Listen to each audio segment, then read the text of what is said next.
A snakeskin shoe without snakeskin on it? You hate to see it. What's going on, everyone? My name is John. You're watching Solepost, and this is another Solepost unboxing. Today we take a look at the Harry Potter Vans Era Slytherin.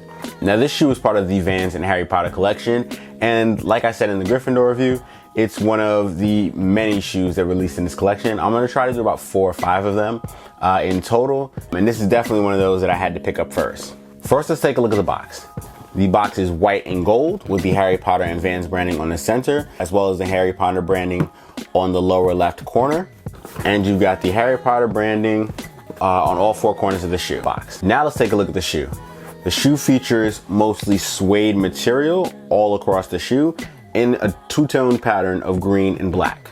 Taking a look at the toe, you've got the rubber toe box, as well as the black suede toe cap, and it's got this snake pattern, obviously paying homage to Slytherin's snake theme. For the tongue, you've got a black tongue with the Slytherin patch in green, and the shoe also features black laces. For the sock line, you've also got black leather. The insole is green and black with the checkerboard pattern, and you've also got the Harry Potter and Vans branding to show the collaboration. Moving towards the heel, you've got the two-tone panel, the black suede as well as the green suede, and you've got black eye stays. For the heel, you've got the black suede heel, which wraps around the shoe, also in the snakeskin pattern. And you've also got the blacked out Vans logo, because they're evil. The medial is identical to the lateral, so you've got the two-tone pattern, the green and black, and both of them have that snakeskin print. The midsole is all black, and you've got the green outsole. This is actually a really simple colorway, but it ties in really well with the theme. It looks really nice, and it's a solidly built shoe. I'm a really big fan of it. Most of the collection didn't really try to do too much, and that's what I really liked about it. That's kind of what drew me to it outside of my love for Harry Potter, is just the fact that it's just a really nice set of shoes, just all around. There are some shoes that I wish that they did more with, but this is not one of them. Now let's get some detailed looks at the shoe, and I'll catch you after the jump.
The Harry Potter Vans Era Slytherin is now available at select Vans retailers and Vans.com for retail price of $70. Alright everyone, this has been another Solepost unboxing. Make sure you like, share, and subscribe. Hit the notification bell icon so you keep up with everything we do on the Solepost channel. Check out the Solepost.com for more news, features, and purchase links for all the shoes we feature on the channel. Also, you can follow us everywhere at the Solepost. I'm John from Solepost. Thanks for watching, and I'll see you soon.